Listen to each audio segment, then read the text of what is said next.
Welcome. Thanks so much for joining us today. We're really happy to have you here with us for this webinar about the new edition of the AEPS. My name is Amy Klaus, and I'm a marketing manager for early childhood products here at Brooks Publishing. And I'm very happy to have Diane Bricker and Nancy Miller with me today.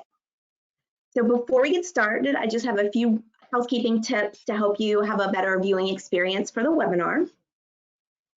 So if you'll close any applications that use bandwidth or other resources on your device, that will help with the viewing experience. If you have any questions during the webinar, you can type them into the questions section of your webinar panel that's on the right-hand side of your screen. There are slides and some handouts in the Handouts section of your webinar panel. And if you do have any audio issues, you can change your selection to phone and dial in. You also can try reconnecting to the webinar. At the end of our webinar today, we're going to have a short survey. So we encourage you to fill out the survey. We will be choosing one person to win a free book. And we will also have certificates of attendance that are available for all viewers. If you're listening live, you can get that in your Handouts panel. And then if you're listening to a recording, we'll be sharing a URL at the end of the webinar today where you can go ahead and download that. We are recording our presentation today, and you'll receive a recording, the link to the recording in your email tomorrow. And as I said, the slide handouts are also a link in the chat. So if you can't access the Handouts panel, there's a link in the chat where you can download the slide handouts for today. So now I'm happy to introduce Diane Bricker and Nancy Miller. Dr. Bricker is Professor Emerita and former Director of the Early Intervention Program at the Center on Human Development at the University of Oregon. She is also the former Dean for Academic Programs in the College of Education at the University of Oregon. She was a Professor of Special Education, focusing on the fields of early intervention and social communication. Her professional interests have addressed three major areas: early intervention service delivery approaches, curriculum-based assessment and evaluation, and developmental behavioral screening. Dr. Bricker has written several books and is a primary author of the Ages and Stages Questionnaire Screening Tools and the lead developer of the AEPS. Nancy Miller has been an educator and an occupational therapist in the early childhood field for over 45 years, since graduating from the University of Washington with her master's degree.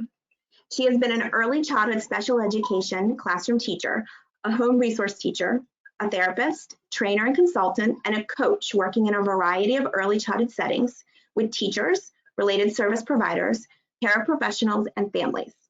Until her recent retirement, Nancy worked as an early childhood special education consultant and coach in a suburban public school program in Kansas.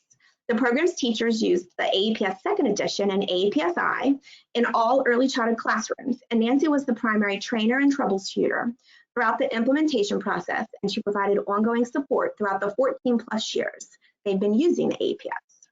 Program staff participated in several of the pilot studies, supporting the changes to this new 3rd edition. And Nancy is excited for the early childhood providers to start using this new edition. So welcome, Diane. Welcome, Nancy. Thank you. Okay.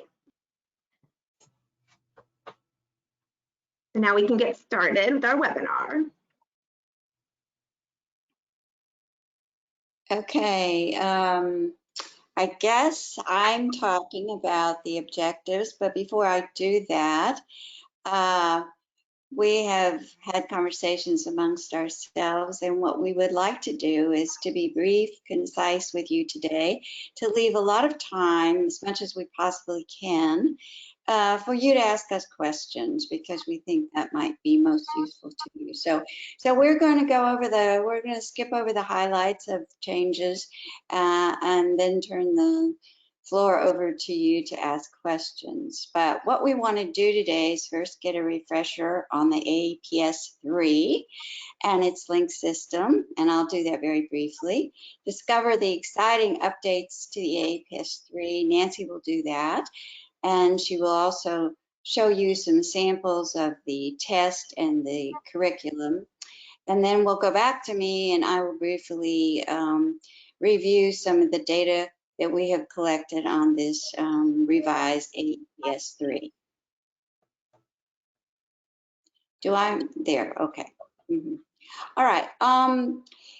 As many of you probably know, the AEPS is a systems approach, and it's been built on a model that tries to link assessment to goal outcome development, to teaching intervention, and to progress monitoring, showing you, as is shown to you in this particular figure. I can't emphasize enough how important I think using systems models in early intervention service delivery is. Otherwise, if you don't have some sort of cohesive way to organize all of the parts and pieces, many of which are moving, then you're probably not going to use resources as well as you might if you worked under a system. So the AEPS is the fundamental tool that underlines what we call this linked system. And again, the four components of it are the assessment, the goal development, the teaching intervention, and the progress monitoring. And you can note in this particular figure, the feedback loop is very deliberate, and that's how we keep it organized. That's how we continue to use information in very effective ways to help us plan and look at the future in terms of service delivery for young children and their families. Next. The AEPS-3 is a revision, as you might expect, of the AEPS-2. And in many ways, it is basically the same system. We have tried to modify it in ways that we think will make it more useful. We think it will be easier for people to use. And Nancy's going to talk in some detail about what some of those changes are. But the way that it helps you is that it ensures that you can collect reliable, useful assessment data. And that assessment data is fundamentally important to everything else you do, because if you don't have good data on your children and their developmental repertoires, then you cannot figure out appropriately what it is that you need to do at the next step. Another very fundamentally important piece to our system is that the data are linked directly to a tiered curriculum, so that when you get your outcome from doing an assessment on a child or group of children, you can go right to the curriculum materials and without too much difficulty figure out where you need to start your intervention. Another aspect of the system is that it tracks and supports emerging skills, so that it will give you a very detailed picture of where children are developmentally and what it is you need to focus on. One of the changes that are probably most prominent is that we have strengthened our attention to children's pre-academic skills, and Nancy's going to talk about the addition of two new areas of math and pre-literacy, and that's because of the increased interest in this country on getting children ready to be successful in school. And so the AEPS has now been redesigned to help you do that. In collaboration with that is the check for school readiness. There is a new component again, which Nancy will talk about, which is really focused on school readiness and is appropriate for older children and children with less severe disabilities. And finally, and one of the, I think it's always been a really important part of the AEPS system, is that it has many mechanisms and strategies to involve families, because we believe the more families are involved, the greater the chances are that children will progress maximally. So, okay, next one. The foundations of the AEPS are that it is an observational assessment. You can use it in other ways, but we strongly advise people to use it as an observational tool to watch what children do on a daily basis and in their familiar environment. Each item has a criterion so that you don't have to guess as to whether the child is doing it or is not doing it. The criterion, again, one of the changes we've made is to try to clarify criterion and make them more explicit so that as people use the tool, it will be less chance and more we're sure that the child has a skill or the child doesn't have the skill. We have changed the scoring system, and Nancy will again talk about this a little bit. We think that the new scoring system will give you more information and more precision, particularly in terms of monitoring progress, so that it gives you more refinement in terms of looking at child change. As I mentioned earlier, families are integral to the process. The more we can involve them, the more they understand how important to their child's education they are, the better we're going to do. So we have a heavy emphasis, and we have some strategies, some relatively new enhanced strategies for how you might include families. Working with Brooks over the years and some other research organizations, we do now have a system, and it did have for the AEPS-2, how to link it to child outcomes that are mandated by the federal government, and all of you are required to report those data. And again, we think we have come up with strategies that will make it more efficient and easier for you to do this. In line with that is that we, and particularly the Brooks staff, has worked hard to align the items and the areas and the influences with national and state standards, so that the information that you get from the AEPS-3 should help you in terms of meeting those both state and federal requirements. And finally, it is backed up by research. The research I'll talk about in a little more detail later in the presentation, but it's fundamental to trying to develop tools and curriculum that are evidence-based, and we are dedicated to that proposition as we continue over the years to work on the AEPS.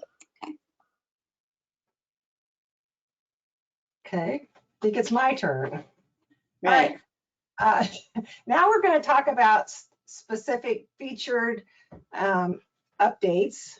I'm just a little nervous, so you guys are gonna, I'll get in my groove here in a second, but I'm a little nervous doing this process. But the updates we're gonna review today, and I have to tell you, I'm really excited to be part of this because as you know, most of us that have been using the AEPS for a while have been, excited about these new changes and have been very happy that Brooks has been so receptive and the authors have been so receptive to make these changes. So today we're going to talk about the fact that the AEPS is now one seamless system from birth to 6 years old. So we don't have to have a level 1 and a level 2 anymore. And I don't know about you guys, but I think that's one of the biggest changes, and people are going to be the most excited about just being able to do that in one form. They've also done a lot of review and adjustment to the test items and the criteria. So things have really changed as you start looking at some of the test items across the different areas. We're also, as Diane mentioned, we're going to look at the new test areas, the literacy and the math, and that's pretty exciting. You'll hear about some of the family materials that have been changed and kind of repurposed so that they're a little more friendly to parents and staff, I think. You're also going to learn, as Diane mentioned, she kind of gave a nice preview into the Ready Set, which is a shorter measure that is focused specifically on school readiness. And again, I think a lot of us that work in programs that have pre-K kids 4 years old through 6 years old have been, excited or would be excited to have something that's a little bit shorter and gives you good information about them as they transition into school. And then finally, just spend a little bit of time about the curriculum itself and how this curriculum is, as Diane mentioned again, it's multi-tiered and it's organized around activities and routines as opposed to specific themes or individual teaching strategies. So I think you'll be excited to hear about that. Okay, so we're going to talk specifically about the test itself. Again, it's one continuous assessment. You will no longer have two forms. You will have the child observation form that covers birth to 6.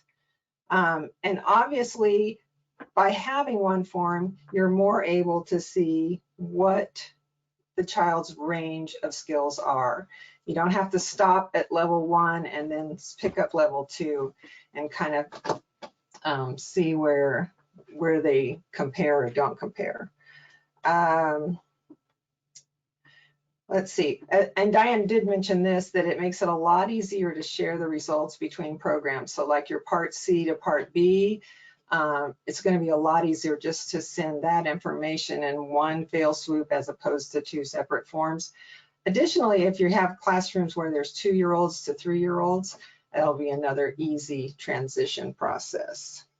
The picture on this slide is of the newly formatted child observation data form. And it's, it's got all the assessment areas in it at once from, again, birth to 6. Next slide. Okay, so instead of 6 areas, there are now 8 areas. And as you can see in this slide, the fine motor has 31 and 4 strands. And so again, I'm not going to go through each of those, but you could get an idea of how many items and how many strands are in each test area. Really excited about the color coding. You'll see that the color coding is consistent across all the different tools you'll be using, including the curriculum, the family materials, the assessment materials. So you can always kind of go by these colors and know what you're talking about. One thing I did, because I was curious, and I wanted to see how many items there are compared to AEPS-2. So I looked up to see that volume 1 of AEPS-2 had 249 items and volume 2 had 217. So that was a total of 466. So the streamlining comes in that we've gone into 8 areas instead of 6, and we have 407 items. So it's more streamlined. We have less things to assess, but it's more broad. And then other than that, everything, well, I was going to say one more thing, but other than that, everything stays the same in terms of the test area, the strand, the goals, and the objectives. So the hierarchical nature of this assessment tool stays the same. All right. Test items and criterion have been reviewed and adjustments are made so that there's a lot more clarity of what the tool or what the item is you're assessing, as well as how it looks when you see it. Also, because it was a level 1 and level 2, there was some redundancy. So they've eliminated that redundancy in order to make that process a much smoother process. There are also more examples. Now, examples are when you read the test item and you read the criteria, sometimes it's not always specifically clear what that looks like. So examples and illustrations help clarify what you're seeing. So it gives it and an example would be a little more specific to what you might see. So, and I don't know how many of you can read this, but we're looking at strand D of the cognitive section on reasoning. And that goal number 1, is to use objects to obtain another, or use an object to obtain another object. And the criterion is the child moves or manipulates objects to obtain another object. However, the examples are child moves stool to reach, place an out of reach object, or they might use a wooden spoon to reach and get an object that's not attainable easily. So again, it just specifies and gives you a little more information. Done with that. Go ahead. Okay. The AEPS-3, again, updates the item descriptions and criteria so that basically as you're doing this assessment, you're going to be able to be more accurate and assess accurate and consistent with your scoring, which, as Diane mentioned, is going to allow you to be more reliable in your results, as well as when you're sitting there and trying to come up with teaching and intervention strategies for the children you're assessing, you have a quicker, streamlined way to look at that. Also, it's easier for us to learn as we go through it. It's more clear. Okay. All right. This one is like, if you guys remember, sometimes when we would do a level 1 or a level 2, that youngest age range and the oldest age range, there just didn't seem to be as many items for that level of child. So what they've done is, as they've reviewed all this, they've expanded the difficulty range. So they've added more items in the lower section as well as the upper section. So that should just help even it out in terms of as you look across the developmental ages. Additionally, you'll find new items that reflect current expectations for young children. So the best example, I think, would be this fine motor strand D, which is the use of electronic devices. That wasn't part of the AEPS-2. And so it basically is looking at, it's in fine motor because you're using the finger to activate electronics. And those changes then of all these items provide us with a more comprehensive look at children's skills. And the slide pictured here is the fine motor section. It just kind of gives you a feel for what the subsequent pages on the child observation data form looks like while you're assessing. All right. How am I doing on time? You're doing good, Nancy. You're good. Okay, good. The two new test areas, excuse me, are literacy and math. And again, these are important skills for school readiness, and it's important to align with state and national early learning standards. You guys may remember in AEPS-2, we could find items about literacy and math throughout portions of the AEPS-2, but the new edition takes them and makes them their own test areas, which makes it so much easier to assess those skills, especially as, like Diane says, the readiness component of going into elementary school is so important these days. And to me, this is another thing I heard a lot of teachers asking for, teachers and staff. You know, we need more literacy, we need more math.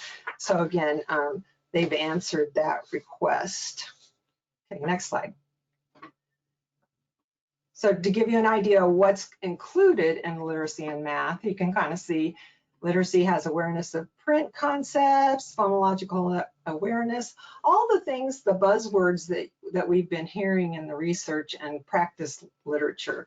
So again, I think it gives you a real good representation of what's considered that pre-literacy, literacy skill needs. And then math has counting and quantitative relationships and reading and writing numbers, and then some beginning addition and subtraction even. So again, that's what's included in those strands. And so basically, by adding these, you in AEPS-3, you'll have a much more robust coverage of those important readiness and pre-academic skills. Okay. Feel like I'm going really fast, but again, you're going to be able to go through this as as we learn more about it and more webinars are done. So you're just getting a brief overview right now. Okay, the scoring system remains the same with a 2, a 0, or a 2, a 1, and a 0. But what's changed is they've now required and will require that when you use an emerging score of 1, you will need to qualify that score. So you will need 1A, and you can see on the slide, 1A means your assistance was provided in some way. You may be prompted, you may be, gave the child a little help in some way or another, but that assistance was needed in order for the child to, do that task. The other one is incomplete, meaning they can do part of it, but not all of it. And then if needed, you can do a 1AI, which is both assistance and is needed and the task is incomplete. And again, that one will be required as you're doing your assessment.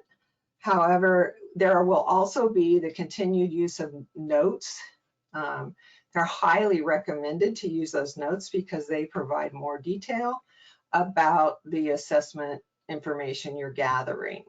One notable change is that instead of behavior, the B for behavior, they are now using a C for conduct.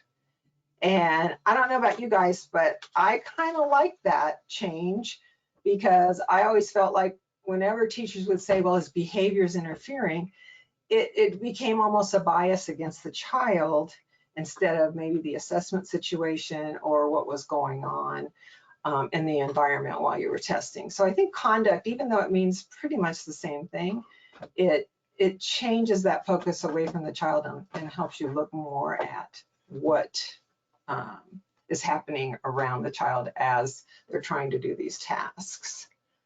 Okay, I think that's all on that one. Okay, they'll continue to have assessment activities for us. They're printed out, or you can, they'll be in both the AEPS-3 forms USB, so you can actually print them out and use them, or they'll be in the AEPS-I. But the nice thing about these is that you can do it with one child, or you can do it with a group of children. So you can actually do up to 5 kiddos at once and just have this assessment piece as part of what you're doing because you're doing that activity. So the example here is blanket play for a center-based activity. And they tell you how to do it or what to kind of set up. And then they list all the skills across the AEPS test areas that you'll be able to assess if you do that activity. So again, it's convenient, but it takes some familiarity with the tool to start using these more fluently. But again, they've laid it out for us so that we don't have to do a lot of that work ourselves. It includes 10 center-based activities and 10 home-based activities. Okay, let me turn the page. Okay, another staff tool that they've added is called the Quick Reference Guides, and they are also color-coded, as you can see. So again, that color coding helps you know what test areas you're looking at. The nice thing about this is that it lists the items and the criteria in clear, consistent format. So you can pick these up, carry them with you, and look at these while you're doing an assessment. So I think once you become familiar with the new test items and the criteria, having this tool to carry with you around the classroom or in the home while you're doing any kind of assessment is going to be a nice addition, because I know a lot of teachers made their own of these forms. It's sold as a packet, and it includes the 9 laminated guides, so it comes all laminated for you. And so one for each developmental area, but then also one for the Ready Set, which we're going to talk about here in a little bit. Okay. All right, we're going to switch over to family materials. Again, I know this is quick and dirty, and I feel like we're going really fast, but just giving you a broad brush stroke of what's available and what's changed, I think helps you as you get ready for further webinars that are going to come your way to learn more about it. Okay, so the family materials they've been improved so that they increase your ability to communicate with families. They make it much more user-friendly for families, and I think as well as staff. And so instead of, before we had the family report and there was a section 1 and a section 2, and it was all in this big, thick packet. And I think when families got the packet, it was so overwhelming that they felt like, oh my gosh, do I really have to fill this whole thing out? That just seemed like a lot of work. So now they've divided that up into 2 separate forms, and they've made some revisions to make it a little more concise and helpful to families. These forms are available in both Spanish and English. They're available on the USB. And again, I keep referring to this USB, but part of the assessment packet when you get it includes a USB with all the forms on it. And then of course, overall, this helps your program meet family engagement requirements, because that's another important topic in our field right now is family involvement. Okay, next one. The first form, this will look familiar. It's the family report, and it would have been section 1 before, but they've made it shorter and revised it around so that they can gather important information about the child, their family, how they participate in activities and routines in the home and the community. So an important piece of information as you're starting to gather that whole picture of a child. It's flexible, and that the nice part is you can have parents fill this out. They can do it in hard copy, they can do it online, or you can do it in an interview, whichever works for your particular families in your program. So that I think makes it feel like it takes a little less time than it did before. And the next slide is the second part of that form. This would have been section 2, and it's called the Family Assessment of Child Skills. Again, you'll see the color coding, and that I think can just help parents know that we're talking about different skills as they go through it. This includes a set of skills that parallel the AEPS-3 test items, especially the goals. So the goal areas are what's covered. So when families are asked to look at this and rate their child's skill, are looking at something that corresponds to the AEPS-3. However, they've been rewritten in much more parent-friendly language, and they have a lot more examples and illustrations for families to help them understand what is being asked. Okay. The child progress record continues. This was one of our favorite tools in the program I was working on, because it always felt like it gave parents such a good picture of where their child was on the AEPS assessment. So what they've done is they've revised it to reflect all the item changes in AEPS-3. Again, it's a very user-friendly way for parents to visualize where my kid is and where they've made progress as subsequent assessments are done. So again, that's a very useful tool. I think our program, we used it a lot at IEP meetings to help us explain where kids were. And the next slide. All right, they've actually made some handouts to use with the family materials. So this is nice because I know a lot of our teachers would say, I need something that kind of explains this process concisely, but yet gives parents an idea of what's going on.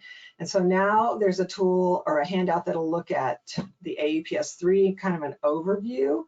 They'll go over the developmental areas so parents can get an idea, okay, what are these areas that are being assessed in my child?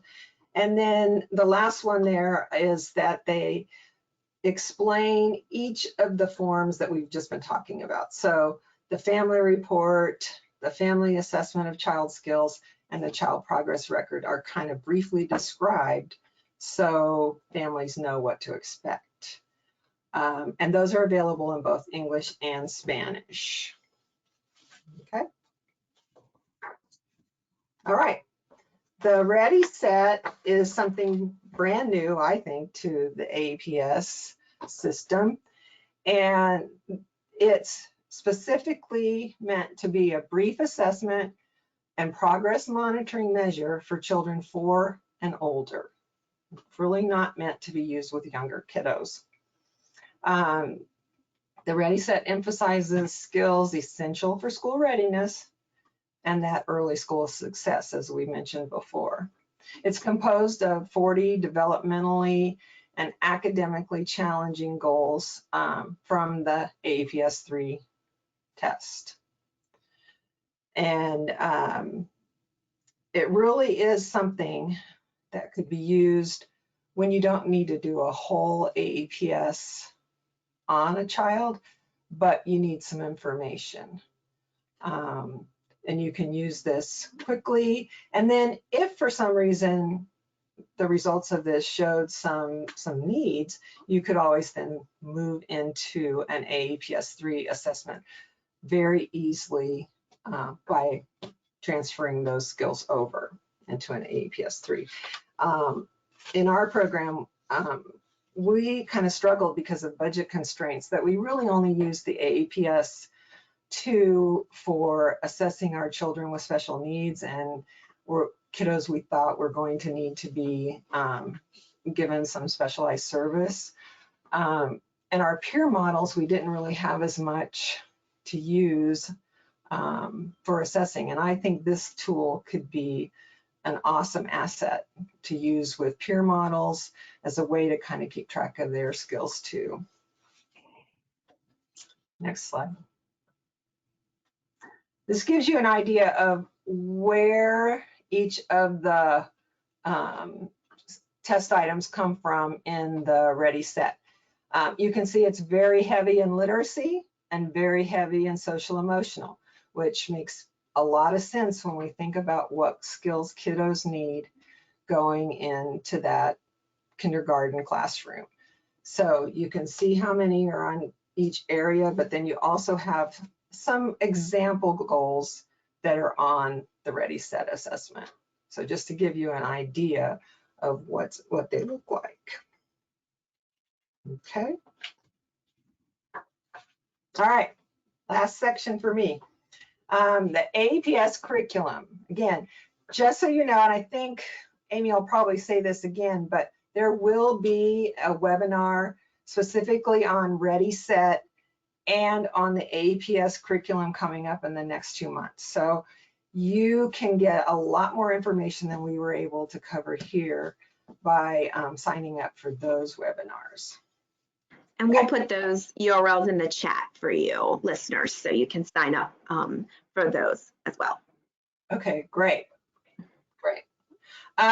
Okay, so the curriculum itself is guided by, again, that multi-tiered systems of support, blended practices, inclusionary practices, and activity-based intervention frameworks. So again, it's a compilation of all these frameworks into a curricular model that is tied directly to the AEPS assessment. So I like the levels, the way they've renamed them to beginning, which is your infant and early skills development. So it's birth essentially to 18 months developmentally. And then the growing section, which is your toddler skills, 18 months to 3. And then the ready, preschool and school preparation skills, 3 to 6. So it's just a nice little breakdown of how the different volumes of the AEPS curriculum have been divided out. Next slide. Okay, again, it reflects current best practices used in early childhood programs. It's very much organized by routines and activities. So if you think about how we run our classrooms and even our activities at home, we usually have some routines and we have activities that we do throughout the day. And this curriculum is organized by those types of routines and activities, which makes it a lot more easy to link your assessment into the exact location of where kiddos need to use those skills. It also helps with streamlining your IFSP and IEP plans on how you're going to teach these skills. Okay. Next slide. This gives you the 18 routines and activities that are part of the curriculum. You can get a good feel for what activities and routines they've chosen. And you can also see how they can play in both home and classroom environments. Again, you really want to hit the skills that are going to be in the environment that kids need them in. And this helps do that. Okay, next slide. All right, this is the multi-tiered system. Most of you have probably seen this. But basically, each routine or activity is then formatted so that as you look through it, you will be able to see universal strategies, which are the ones on the bottom, tier 1, for all children. So these are the things, the teaching strategies, the environmental strategies that work for all children. And then tier 2, you move up to where some children may need a little bit of extra help. And so you get a little more focused. Those strategies are also included in the curriculum. And then finally, as you get to the top tier 3, the few children who need that more individual help. And that's going to be much more specialized strategies for each of those routines and activities. The thing that's nice about it was, okay, you can leave it there. But the nice thing is it's very explicit. So as you start reading through these activities and routines, the ideas and the strategies that the authors have put forth to help you pick out some of your intervention and teaching strategies, it's very thorough and very well organized so that a lot of your guesswork is kind of done for you. So each activity or routine, there's going to be a description, and you can see the art activity in this slide. There'll be a description about what that looks like. It won't necessarily be a recipe. It will be a description that helps you set it up so that it can be an activity that's fluid, I think. When you read through some of them, they're nice and fluid. You don't have to do the ABC and have it come out. They also list all the skills that are in the AEPS that go with that particular routine or activity. So some of them will have a lot of skills listed and some of them will have less, but they'll be concurrently listed so that you have an idea of, if I'm using this activity for teaching, I'm addressing these skills, even if that's not my target for their goal or objective. And again, the universal strategies, best practices for all kids, the focused, and then the specialized. It's just a real nice format and how they've laid it out for you. I think attending that webinar will be very informative, and I'm looking forward to it. All right. Great. Thank you, Nancy, for that coverage of all of the exciting changes. I know many of our folks listening today are AEPS-I users. So we wanted to share that AEPS-I will be better than ever, just as much as the AEPS-3 test. So it'll be a new system with a completely redesigned interface. So the AEPS-3 test items will be integrated into that new system. So all of these changes that we were talking about will be into AEPS-I. It's going to be mobile optimized, which will make it work better on phones and tablets. You know, staff are using an iPad to enter assessment data, or even their phone. It'll be a lot easier to do that. And there will also be a family login, so that programs that want families to fill out either the family assessment of child skills or the family report, if they want them to fill them out electronically, they'll be able to allow families to do that. And also, you also can print materials from inside AEPS-I, so if you would want parents to still fill it out on paper, you could still print the forms and do that as well, but it's just another option. We are currently working on the new version of the AEPS-I system, and we're targeting a spring, March 2022 live date for that. So throughout 2022, we're going to be supporting programs who are both transitioning to AEPS-3 on paper and also programs who are transitioning inside AEPS-I, transferring from one system to the other system. We're going to be having free webinars continue. As Nancy mentioned, we have 2 more webinars, and there is, in the chat box, there's a link to sign up. There's a webinar on the Ready Set on October 21st and the curriculum on November 4th. And we're going to continue this webinar series into 2022 with different topics to help people as they transition.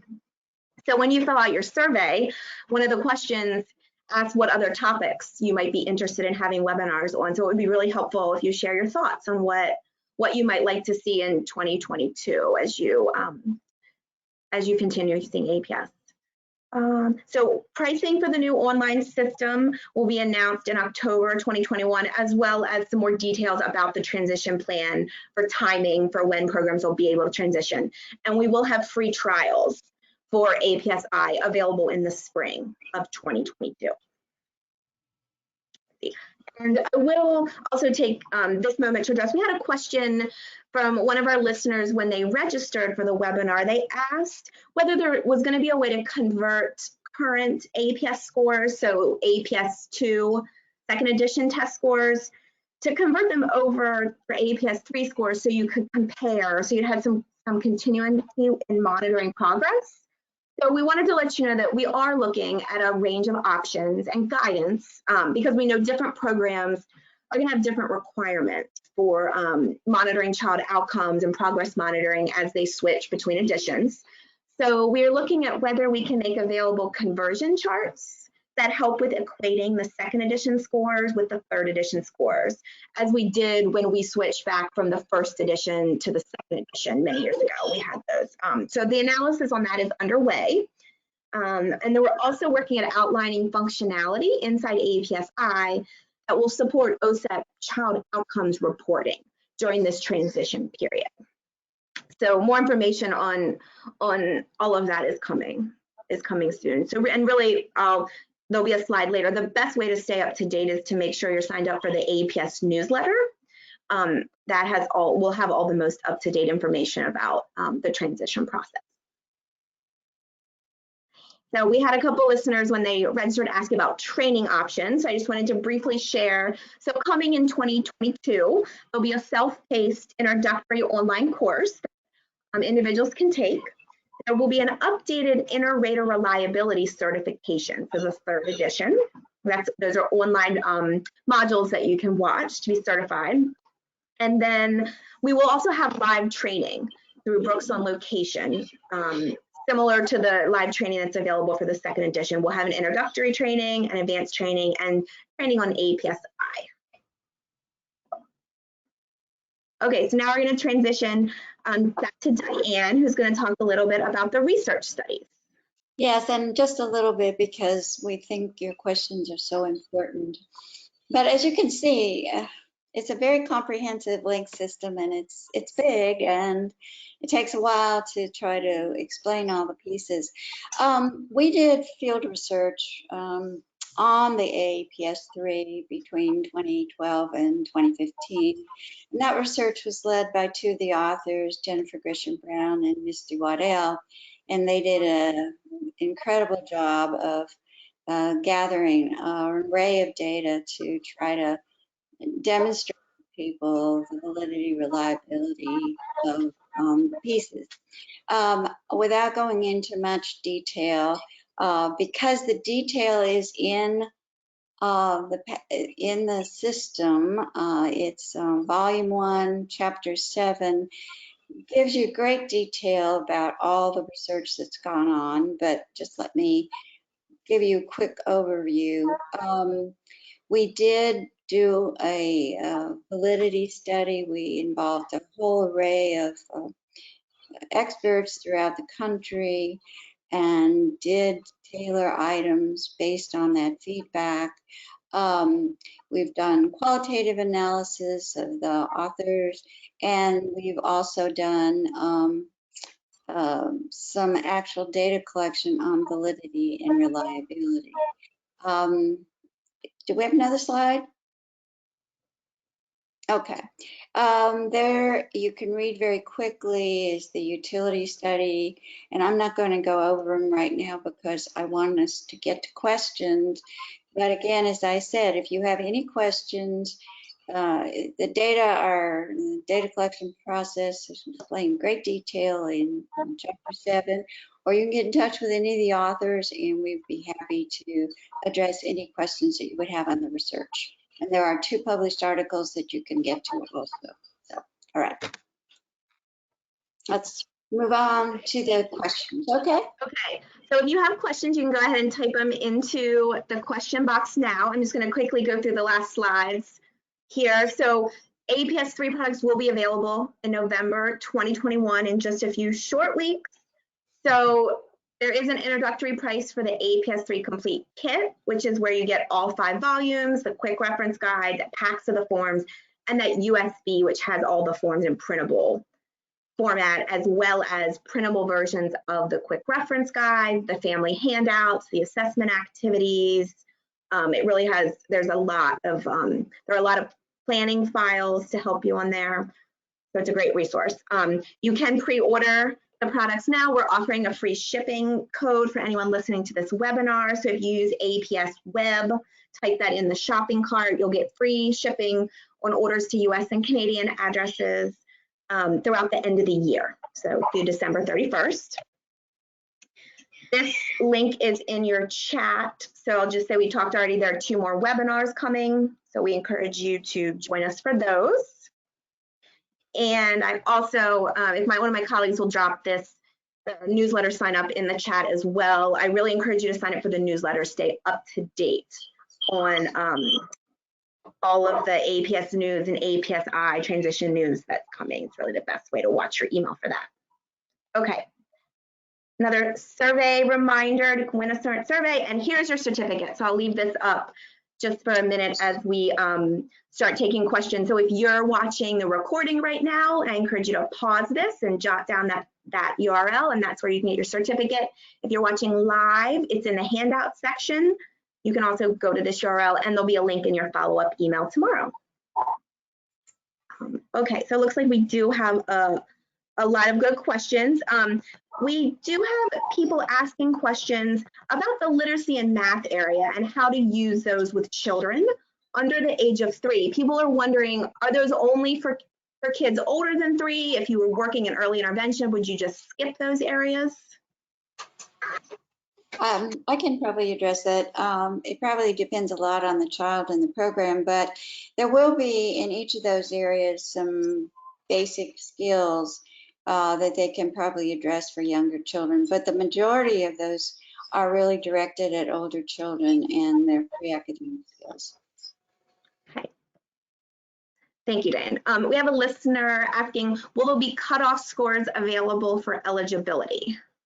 Yes, they are available now. We have them. We are continuing data collection to enhance the number of children we have at the different age intervals. So we are continuing to do data collection, but there are cutoff scores available, and you should be able to use them. Okay. Great, thank you. We have a listener asking, will the APSI family login and the handouts be available in Spanish? So yes, those family report, family handouts will be available in Spanish, both in APSI and in the printable, in the paper versions. On that USB that has the whole English section and a whole Spanish section of forms. And another question about the USB, if the USB is purchased, is there a limit on the number of forms or resources that can be printed? No, those are PDF files. And if you purchase the AEPS, the USB for your organization, you can print unlimited and use it, for many years, and print your assessment forms and your family forms and family handouts from that. Okay, we are getting lots of questions about how long the current version of AEPSI is going to be supported. So we're going to have information about specific timelines coming soon, but we will be supporting users throughout that, and we'll have time, and people will have time to plan for the transition. So it will not be a short time period. It will be long enough for programs to plan out to transition over. And in October, which is soon, so in the next couple weeks, we will have information about some of the timelines for how long the current version will be up, and how to get kids information from the existing system, how to get it transferred over. There will be import functionality that will allow you to move children's data over to the new system. Okay. Let's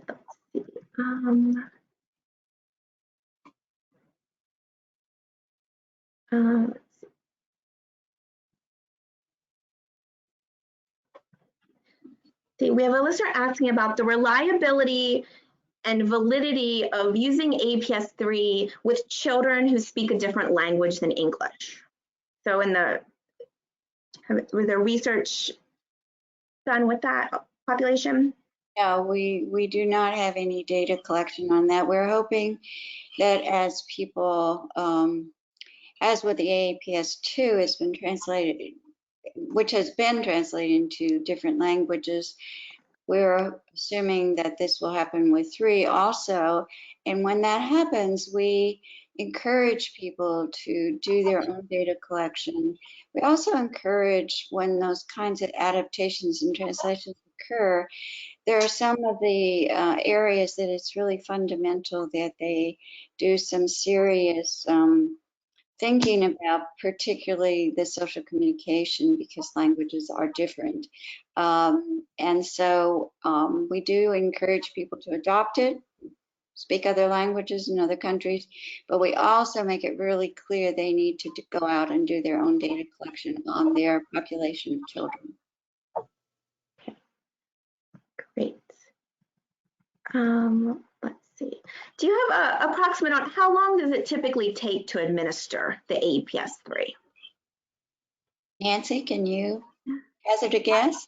I can't answer it. A lot of it will depend on if it's an initial assessment or a continuing assessment.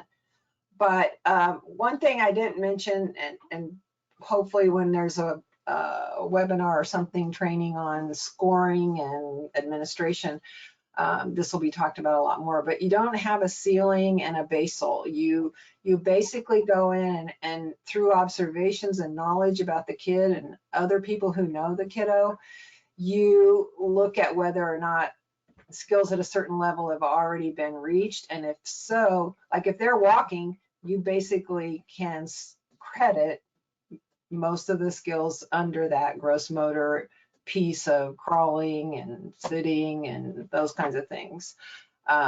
So, and then the same for when you get to the top. I think it, and again, Diane, you might have to correct me, but for some reason there was something about a number, and I want to say 10, but I don't know if that's right. When I was reading through the scoring information, But there is if you do a certain number of tests items and they're getting zeros, then you would not go any further. So there's some helpful hints in the manual as you start to explore it and learn it better.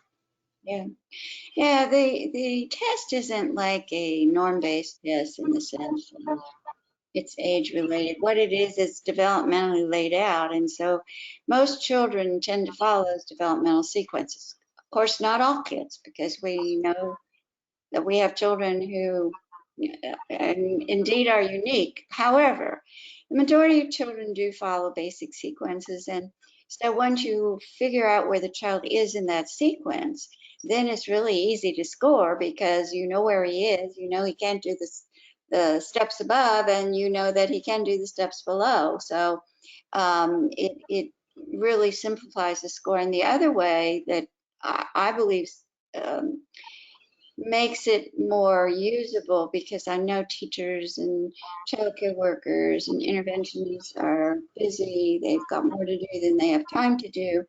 But once you have selected items that you're going to work on with the child, those are the only items you really need to go in and assess again. You don't need to assess the whole range of other items. You just need to look at those that you're focusing your time, program resources on, and monitor child progress focused on those items. Thank you.